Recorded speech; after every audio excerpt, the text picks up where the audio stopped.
From advertising to software as a service to data. Across all of our programs and clients, we've seen a 55 to 65% open rate. Getting brands authentically integrated into content performs better than TV advertising. Typical lifespan of an article is about 24 to 36 hours. If we're reaching out to the right person with the right message and a clear call to action, then it's just a matter of timing.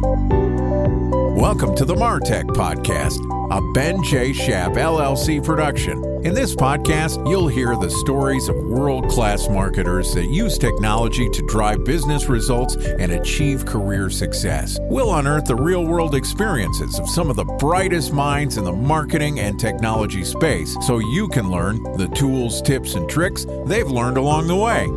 Now here's the host of the MarTech Podcast, Benjamin Shapiro. Welcome back to the MarTech Podcast. This podcast is sponsored by Knit.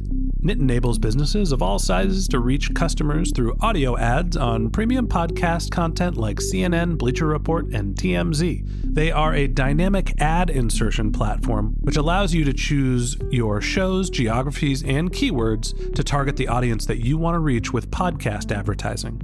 And since Knit is a self-service platform, there's no minimum order sizes. I'm a Knit customer and I can vouch that it's an incredibly easy and cost-efficient way to market your product or service. And if you're interested in learning about podcast advertising, you can book a 30-minute strategy session with me to learn about the Knit platform by clicking the link in our show notes or by going to benjschaap.com/knit. That's K-N-I-T. So if you're interested in learning about podcast advertising, if you want some help getting set up with Knit, click the link in our show notes or head over to benjschaap.com/knit, K-N-I-T, to schedule your podcast advertising strategy session with me and start building your audience with Knit.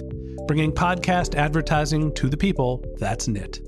Okay, welcome to Career Day on the MarTech Podcast. Today we're going to learn about the skills accumulated and the lessons learned from a great marketer throughout the various stops on his career.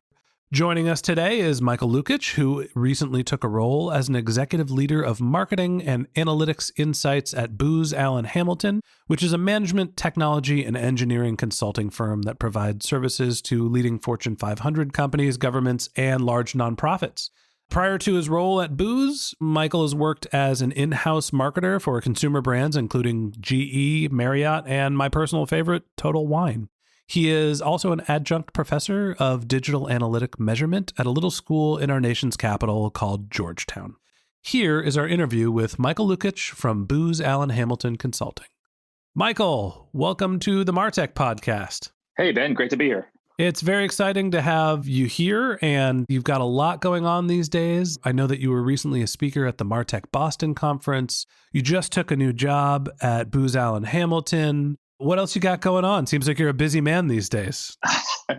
Well, between all of that and trying to chase around an almost 3-year-old and almost 1-year-old at home, I have my hands full, so things are good. There must be 26 hours in your day. I wish. Well, let's start off. I'd love for you to give us a little bit of a career walkthrough. Let's start in the beginning. Why did you get into marketing? That's a good question. And if you kind of asked me that question when I was in school, I would have never thought that I would have gotten into marketing. I actually went to the University of Maryland and majored in engineering and was planning to be an engineer. And after I left the University of Maryland, I took a role as a consultant for Accenture, mostly on the IT side and technology side. So I was doing a lot of systems implementations and technology work for them and working in a variety of different roles for a few different companies. Along the way, I was on a project where I was implementing an Oracle CRM database for an organization and was working a lot with the end users, which happened to be the marketers. And as I was building out test scripts, I talked a lot around their use cases and how they were actually using the various data within the data environment. And I was fascinated by a lot of the end use cases, and it was looking to kind of what the next chapter of my career was going to be. And it was something that was super interesting to me. So I decided to shift careers a little bit and focus in marketing with a more data-driven spin on things too. So I decided to go back to get my MBA back to the University of Maryland, but this time focusing on analytic marketing. Interesting. I've heard this story a few times, obviously not your exact one, but the nature of marketing is changing so much, and it's why the MarTech industry is rising. And I've heard various people who are great marketers now either coming in from finance or coming in from an engineering background. And that's one of the things that I think is so interesting about marketing today, where there's the creative side and then there's the quantitative side and then there's the technical component. And it's allowing for all these people with different experiences to come work together to solve a similar problem. And I think people are just doing an incredible job doing creative things using engineering backgrounds, using their finance backgrounds, the quantitative side. You mentioned that you went back to school to get an MBA and focus on basically quantitative marketing. What was your major at school? So we really didn't have majors there. I did focus in marketing, and that's where the marketing tracks were. And we had a lot of various marketing electives, and I tended to focus more in the quantitative ones. I definitely still took the brand management classes and some of the creative classes as well. But as you mentioned, along that spectrum of the very creative side of marketing to the very data-driven side of marketing, I'm certainly much more on the data-driven side of things. And that's what's interesting to me. And that's where I chose to pursue a lot of my studies. So going to school, your focus is on quantitative marketing. You come back with an engineering background. Tell me about what the transition was like. And was there anything that you learned while you went back to school that you didn't expect? Well, the first thing I learned was that I actually enjoyed school, much different than my undergrad days. And I was fascinated by just the subject matter of everything. I think where I had it easier was within the quantitative classes, just the simple math within them. I had a lot of background in that, and that was where I kind of had an easier learning curve of being able to get up to speed quickly. What was more difficult for me, and one thing that I was fascinated by and just did a lot of work to get up to speed on, was just how businesses work in general. And, I probably was much more naive during my time at Accenture and very much not looking at the big picture of things and just kind of stuck in my own box of writing code or working in databases, that I didn't get a chance to see how businesses operate. And that was something that was eye-opening to me, is seeing not only just the marketing part of the organization, but how different parts of the organization worked together to ultimately drive sales and engage with customers. So you come out of your MBA program, now you've got a technical background, you've got quantitative marketing skills. Where do you land? So I took a role at Marriott. It was a bridge role essentially for where I wanted to go and where I came from. So I took a role within their IT organization in a business program management office within the IT organization. So working on managing the planning and reporting and tracking of a lot of the projects that were happening within the marketing organization, but being executed by their IT organization. So it was kind of a mix between where I wanted to be and where my previous career was. So it sounds like you were essentially a liaison between the marketing, project management, and the engineering teams. That's exactly right. Okay. What was the takeaway? What were the things that you learned from being in that role, and how did it help vault you forward in your marketing career? I think the biggest takeaway I learned was just how different marketing operates from IT, but in reality, how much the two have to rely on one another. And it taught me a lot about how important it is to have people who can straddle both of those lines and work with the marketing organization as well as the IT organization and speak both of those languages. So there was something I struggled with in my first few months at Marriott, was learning the ropes and getting comfortable working with both parts of the organization and tailoring my communications to the specific, whether it's specifically IT or specifically marketing. But as I got more comfortable and as I learned how to engage with different parts of the organization, it became much more clear to me how to actually get things done in both parts. That's really interesting. And it's something that I've observed in my career is you're in a role that's a liaison between multiple teams, and they essentially speak different languages. And I've always felt that in some of the more challenging roles I've had to interface directly with the engineering team, and it feels like they speak in very binary terms. It's like everything should be more black and white because they have to code it to have an input and an output. And in marketing, things are much more fluid. So the language actually feels very different. So it makes sense that being in that middleman role, that you are a translator between the different teams. That's exactly right. And I think having credentials in both groups helped give myself a little bit of credence with both parts of the organization. So working in IT for as long as I did at Accenture gave me a little bit of leeway with those folks. And the people in marketing saw that I had an MBA. So being able to kind of straddle both lines allowed me to better communicate with both individuals. Right. So you spent roughly a year doing business strategy, being the liaison between multiple different teams at Marriott. And you moved on to a role that, according to your LinkedIn page, you stayed at for a while. Talk to me about why you transitioned away from Marriott and what did it lead you to? As I mentioned, when I joined Marriott, it was kind of between where I was and where I wanted to go. And I was presented with an opportunity at a company called MarketBridge, which is a niche sales and marketing consultancy, to work within their marketing analytics group as a consultant and working with some of the great clients that they worked with. And one, it was back in the consulting world, which is what I was comfortable with. I really loved and enjoyed working with clients and working in consulting. But two, rather than being kind of that liaison between marketing and IT, now I was actually doing the marketing and measuring marketing efforts and using data to drive strategy and drive decisions and inform how my clients would be building their marketing strategy. So it was a really exciting opportunity, really interesting to me, and something that I was really excited to jump into. So you mentioned that this was basically your first real marketing role. And it was also you moving back into a consulting environment. Tell me what it's like for you to be a consultant in a marketing capacity. It was interesting because it was much more strategic. It was much more full cycle, full scale initiatives than what I was used to at Accenture. When I came into roles at Accenture, I was a small cog in a big engine, and I was brought on to do a specific task in a large scale contract with either a client or a government agency or whatever it might be. You're one of 60 people on a team. Exactly.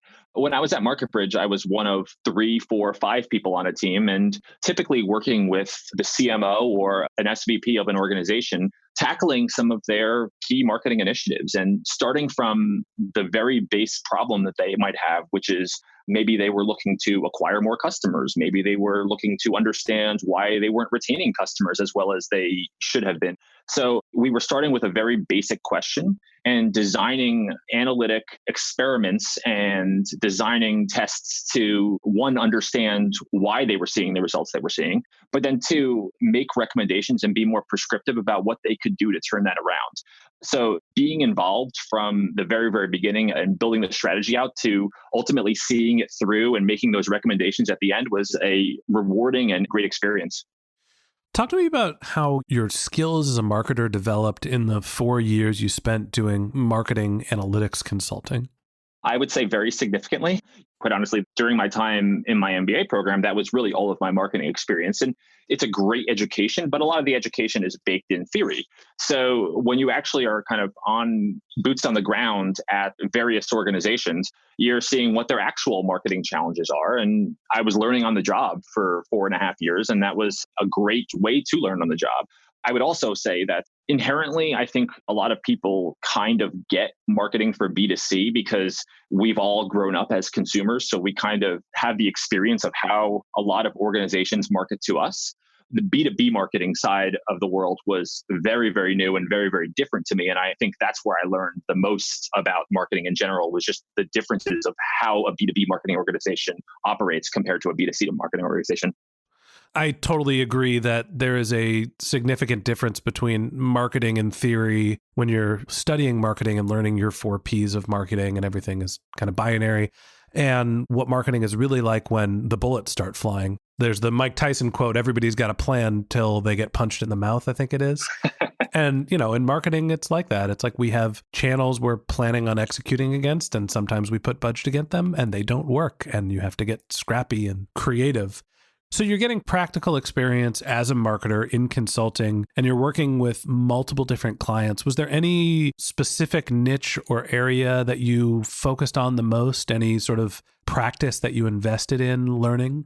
Sure. So the majority of my clients were in either retail, hospitality, or technology. So I spent a lot of time working with some office supply companies in the retail space. I spent some time working with some travel and leisure and hospitality organizations. and I spent some time working with some larger B2B technology organizations.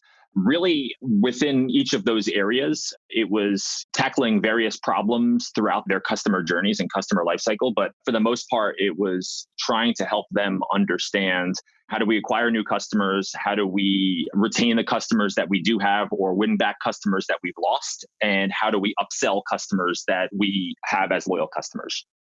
It's interesting that you're finding similarities across multiple different types of marketing, whether it's B2B or B2C, and across different industries. What do you think are the main differences in marketing between those industries that you worked with? Well, it was interesting, and I kind of gave those three different examples. The hospitality world tended to be much more B2C, and your focus is understanding how to engage consumers and the term they always said was, how do you get heads in beds, right? And that's what the effort was. It was measuring different marketing efforts, promotional efforts. Loyalty was a big, big, big component. I was just going to say that it seems like hospitality is very much about loyalty and retaining existing customers. Absolutely. And you especially get the business travelers who are on the road 120 days out of the year. And if you're Hilton or if you're Marriott, you want to get all of that share of wallet. You don't want that person kind of shopping around. It's like Vegas. You're just looking for the whales. That's exactly right.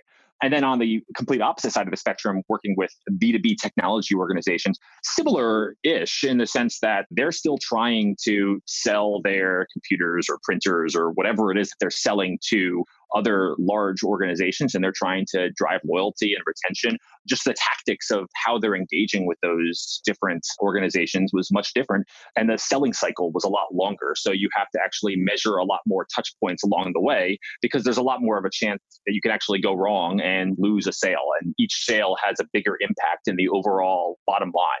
Working in kind of the retail office supply space was interesting because it's a mix of both worlds. You have a B2C component, which is the consumers coming into your stores or ordering on your e-commerce sites. But then you also have lots of offices that are buying paper and buying printers and buying ink. And you had that B2B component as well, too. So it was kind of a mix of both. Yeah, I'd imagine there's a totally different margin structure between hospitality, B2B enterprise sales, and then office space where people are buying paper, and that changes your marketing mix drastically. That's absolutely true, right? And it's tied to everything from what you're doing in terms of tactics to how much energy and time that you're willing to spend on one individual deal. So you spent about 4 years at Marketing Bridge doing marketing consultant. Eventually, you decided to move on. What was the reason for the move, and where did you land? To be honest with you, the reason for the move was consulting is a fairly hectic lifestyle. You're on the road traveling considerably, and my wife and I had our first kid, and I decided I didn't want to be on the road anymore.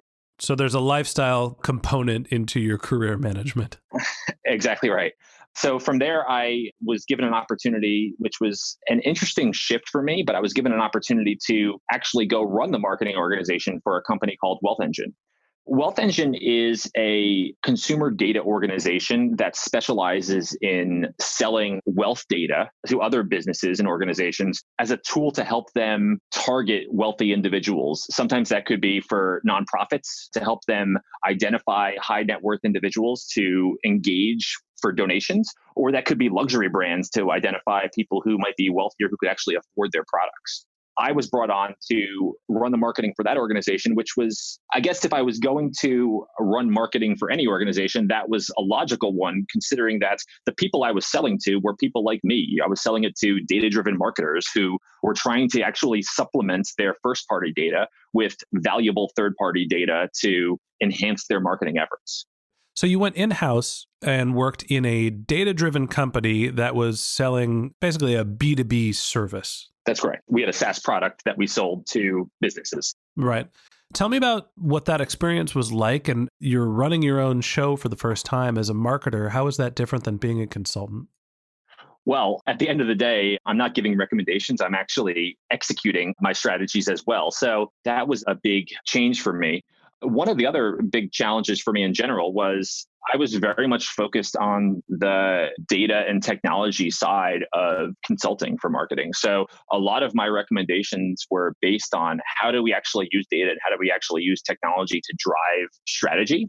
By jumping into this role, I was not only responsible for that, but I was responsible for generating new leads and lead flow through our pipeline and making sure that we're qualifying leads and passing them over to sales effectively. But I was also responsible for things like the creative, our PR, our branding, our analyst relations, planning events, things like that. And it was a little bit of a stretch for me and required me to learn a lot on the job and rely on my great team to help me along the way. So how did you figure out, without a creative background, without an events marketing background, how did you figure out how to execute against all of those different channels? I think the easier side of it was that because, like I mentioned earlier, I was marketing to guys like me, I almost put myself in the shoes of the audience and thought about the type of messaging and the type of content that would resonate with me. And that was definitely a good way of looking at it for myself. If I was trying to sell something entirely different to a totally different persona, I probably would have struggled a lot more. From the pure creative side of things and the pure branding side of things, it definitely involved having to have a team that I trusted and relied on and made sure that I empowered them to make decisions that were best for our part of the organization.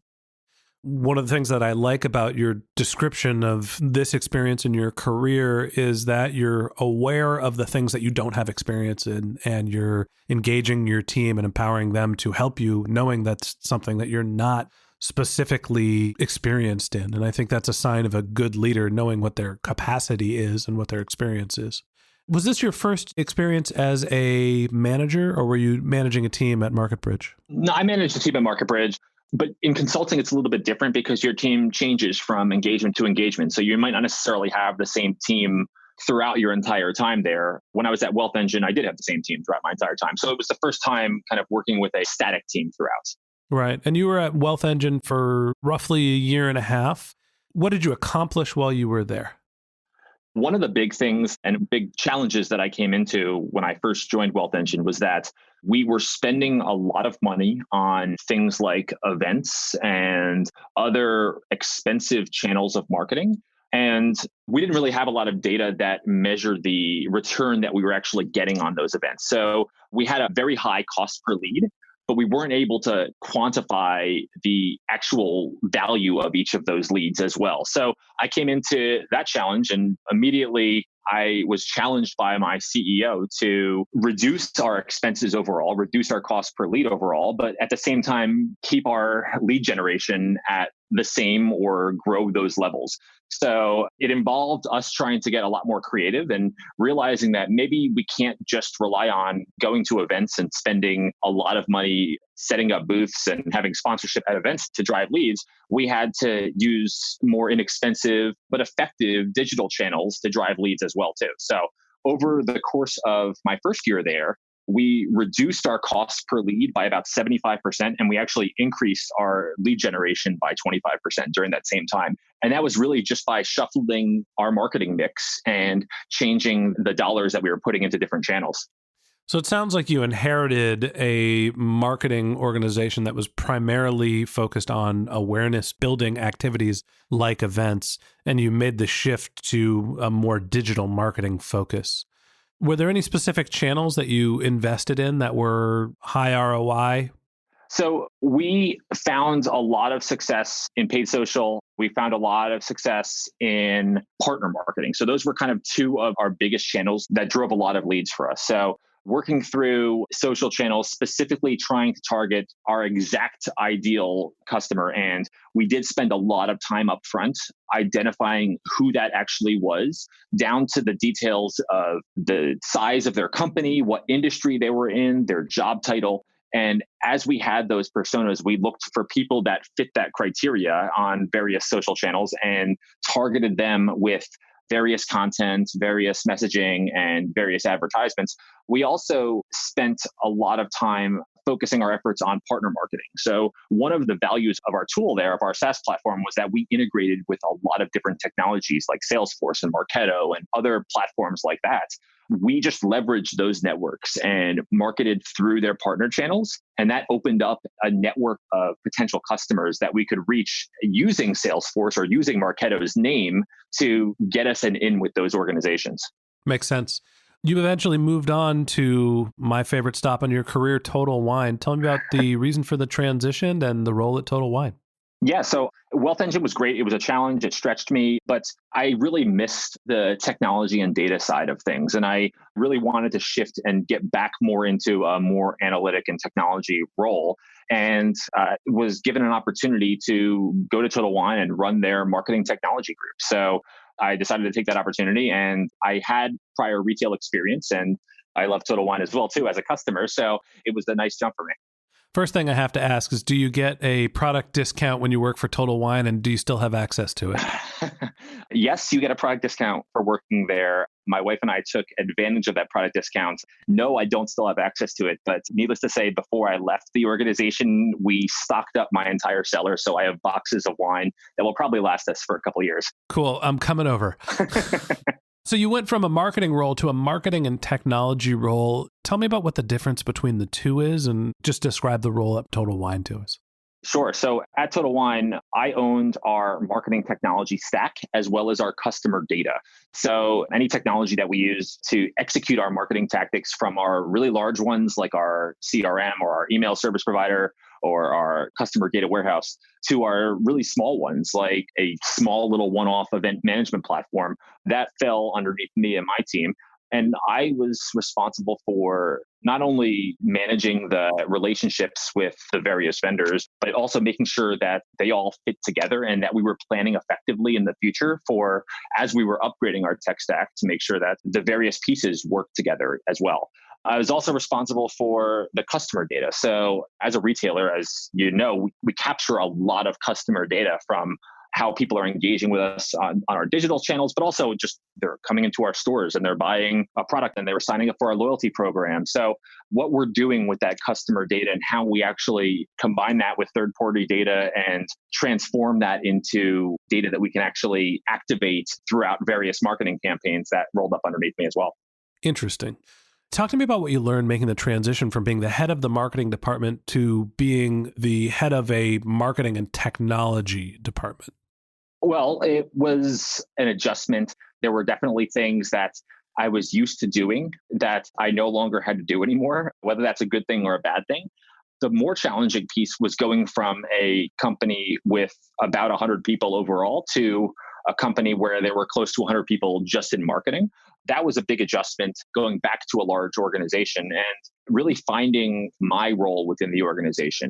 It was kind of back to that initial role that we talked about that led off our conversation, which is I was kind of straddling the line between marketing and IT, only this time I'm actually sitting within the marketing group.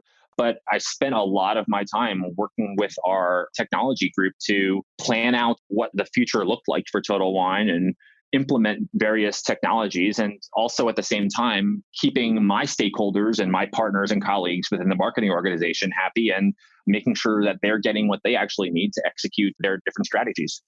So it sounds like this role was perfect for you in terms of your analytic background, you have a technological background, you've learned a lot about marketing, you had a chance to sort of run the entire show, do the branding. And then you decided to move on to back into consulting. Why did you make the change from being in-house to a consulting role? Are the kids old enough? Are they out of the house? So now you can get back on the road? Actually, I am still in-house at Booz Allen. So I was happy at Total Wine, and I was engaged by Booz Allen several months back for this role, leading their marketing analytics and insights group, which was essentially the role that my boss had at Total Wine. So it was an upward move for me. It was a nice opportunity for me. And I was comfortable with the consulting space. And this kind of gave me the best of both worlds. I really loved consulting. I really enjoyed consulting. So I have all of that without the travel. I'm doing in-house marketing analytics work for a consulting organization. So it kind of felt like the perfect fit for me. So wait, let me make sure I understand this.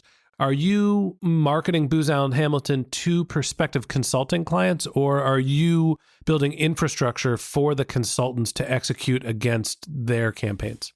The first one. So I'm part of their marketing organization at Booz Allen Hamilton, and we're developing content, thought leadership, marketing campaigns to ultimately try to generate awareness and demand for Booz Allen products and services and drive sales for our organization to ultimately implement at various companies or government agencies. So talk to me about the customers, the targeting, and what's the marketing mix, what's the channel mix for a global Fortune 500 focused consulting firm?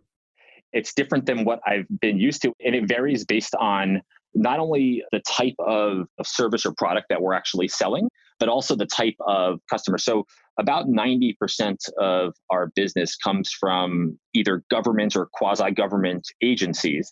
So a large part of what we're doing is business to government marketing, which is slightly different than B2B space. The sales cycles are longer. Sometimes those deals have to go through complicated procurement processes. Sometimes there are a lot of different people that potentially touch a deal along the way. So you have to, while the overall landscape of potential individuals might be actually smaller from an overall market size perspective in terms of people quantity, it's still quite complicated in the sense that we have to really clearly communicate what it is we do and the various services and offerings that we have from Booz Allen and how we can actually be a perfect fit for the specific engagement that they're actually looking for. And then the other smaller part of our business, the commercial side of our business, is probably more what you'd think of when you think of traditional B2B consulting, where we either have a team of sales reps or business development reps who are trying to acquire, identify, or sell business while we're also producing content, thought leadership, and trying to bring people onto our web properties and fill out lead forms and push people down through the lead flow process. So you've gone from having a technical background, getting a marketing education, working in a hybrid role, being a consultant in marketing, running a marketing department, running a marketing technology department, and now on to an in-house role marketing a consulting practice. Throughout all the steps in your careers, what do you think are the most important skills that you've developed? I think it's learning how all of the pieces fit together. But I think the most important thing for me was figuring out the things that I didn't know and getting good at those things. So I very quickly knew from a young age, I was always very quantitatively driven. Numbers came more easily to me. And as an engineer, the data side of things was something that came more naturally to me. What did not come as naturally to me and still doesn't come as naturally to me is the business side of things and the creative side of marketing and branding and how different types of messaging aligns with different consumers. And that's something I have to work a lot harder at. So just being aware of where I need to spend a lot more effort to work on and making sure that I'm putting the necessary time, the necessary work, and focusing on shoring up those areas. Are there any practical skills that you would recommend as you've gone through your career and sort of always focused on the quantitative and technical side to get into a leadership role? What are the practical skills that you would recommend for people that are early on in their career? I would say always know the numbers.